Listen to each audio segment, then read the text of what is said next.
네, 저는 분명하게 경고했습니다. 검수완박이 이재명 민주당과 문재인 정부에게 어떤 방패막이나 면죄부가 될 수 없다는 것은 자명합니다.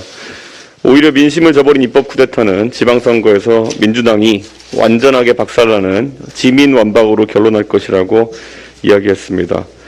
그리고 문재인 대통령과 청와대는 이 모든 과정을 일사불란하게 공모한 것으로 보입니다.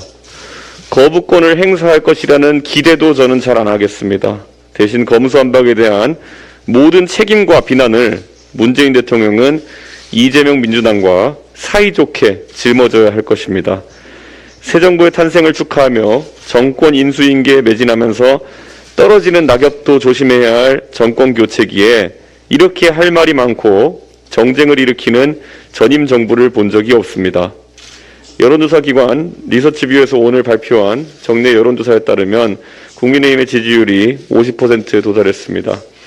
우리 국민의힘은 검수완박 입법 시도에 대해서 국민들께서 강박의 상황을 의식한 불완전한 협상보다 더 굳세게 불의에 맞서라는 주문을 하신 것을 받들었을 뿐입니다. 민주화 이후 10년 주기로 정권이 교체되던 관례를 깨고 대통령 선거에서 5년 만에 정권을 내준 민주당은 아직까지 국민의 뜻을 받아들이지 않고 국민을 거스르려고 하고 있습니다. 민주당 의원들은 임대차 3법과 중대재해처벌법, 공수처법, 준연동형 비례대표제를 떠올리면 어떤 생각이 드십니까? 이 모든 실책을 모두 합한 것보다 더한 민심의 분노가 지방선거에서 민주당을 덮칠 겁니다. 민주당에게 조언합니다. 우리도 예전에 의석수로 힘자랑하다 망해봐서 잘 압니다. 노무현 대통령 시기에 의석수로 힘자랑한다고 탄핵 시도했다가 천막 당사까지 쳐봤습니다. 그때 의석수가 부족해서 힘이 없어서 당한다고 다수당에 폭거라고 울부짖던 열린우리당 의원들이 이제 3선 의원, 4선 의원들 되신 거 아닙니까? 민주당의 폭거는 꼭 큰 대가를 치를 것이고 이번 지방선거가 그 첫 번째 심판의 장입니다. 그리고 검찰은 조직의 명운을 걸고 라임 옵티머스 건, 대장동 게이트 건, 백현동 옹벽 아파트, 성남FC, 울산시장 선거 개입 의혹 등에 대해서 국민이 납득할 수 있는 수사 능력을 반드시 입증해 주십시오. 국민들께서 검수완박이 민주당의 살기 위한 궁여지책이었음을 잘 알 수 있도록 백일화에 모두 드러내 보여주십시오. 그리고 지방선거가 이제 30일 앞으로 다가왔습니다. 대진표가 광역자치단체장 대진표가 이미 완성되었습니다. 지방선거를 준비하는 우리 국민의힘의 입장은 명확합니다. 향후 4년간 윤석열 정부에서 중앙정부와 호흡을 맞춰서 지역 발전을 이끌 수 있는 적임자들을 국민들께 추천드리고자 합니다. 특히 수도권을 보면은 그 의미는 더욱 명확합니다. 1000만 인구 서울의 르네상스를 이끌고 새로운 정부의 부동산 정책과 함께 수도권 집값을 안정시킬 오세훈 후보와 대선 패배 이후에 인천에서 갑자기 적을 옮긴 민주당 후보, 그리고 이재명 전 지사의 대권 야욕에 희생되어 온 경기도, 1기 신도시 및 경기도의 수건 사업들을 빠르게 처리할 김은혜 후보와 문 정권의 부동산 정책의 요체이자 대선 패배 책임을 뒤로 하고 이재명 상임고문의 정치적 영향력 확대를 위해 출마한 민주당 김동연 후보, 그리고 인천의 부채 해결, 제3연륙교, 7호선 청라 연장, 수도권 매립지 등 인천의 굵직굵직한 현안을 모두 해결했던 유정복 후보와 전임 시장의 업적을 부정하기에만 바빴던 현재 민주당 시장, 이 대진표만 본다 하더라도 미래를 지향하는 선택이 무엇인지는 명확합니다.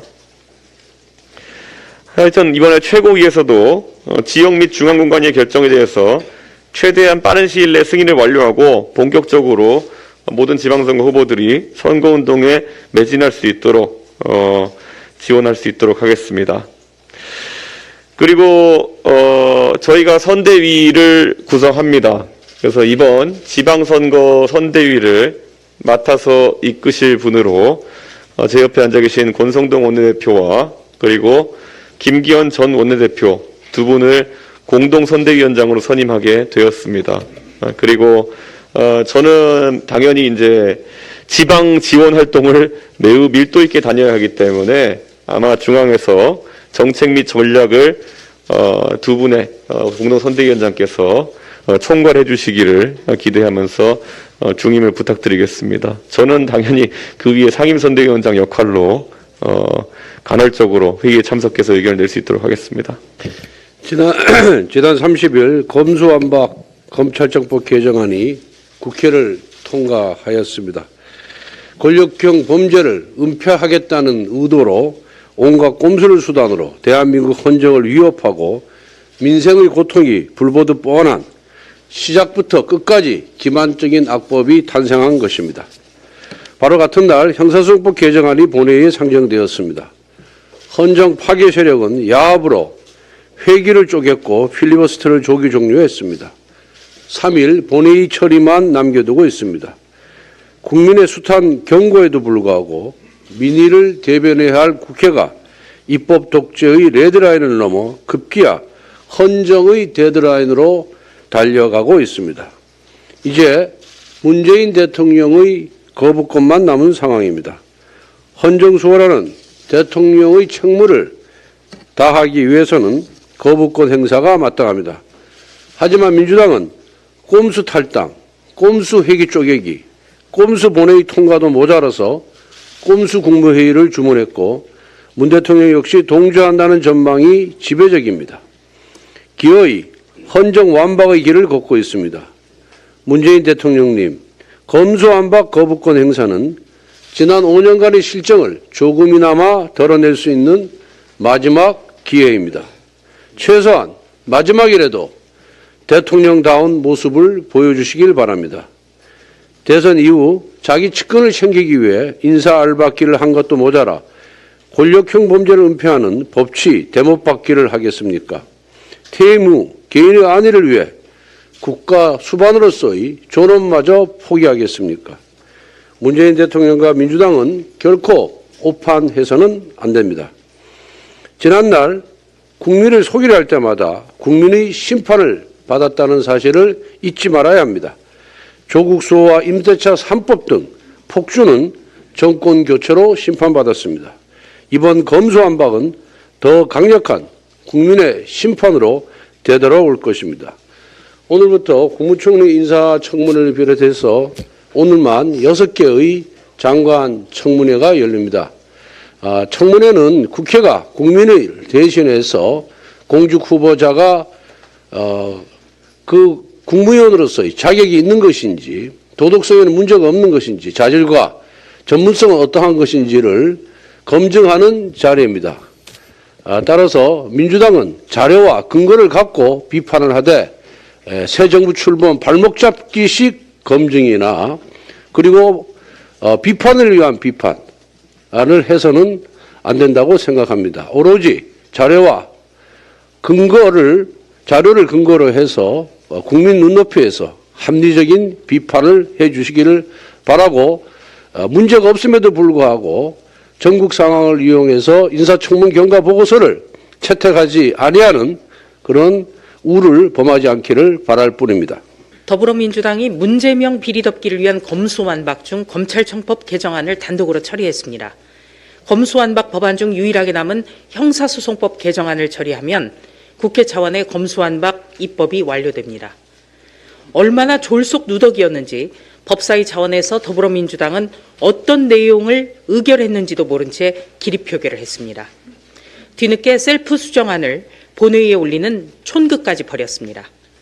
일주일 남은 문재인 정부 임기 내 검수완박을 발효시켜 문재명 비리 수사를 막겠다는 의도가 아니라면 설명할 길이 없습니다.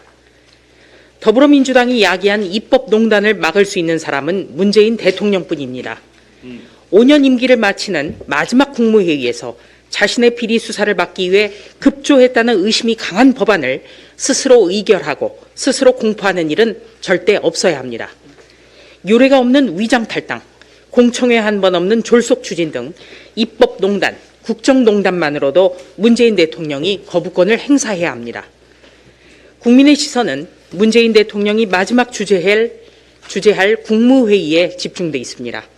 문재인 대통령의 거부권 행사를 다시금 촉구합니다.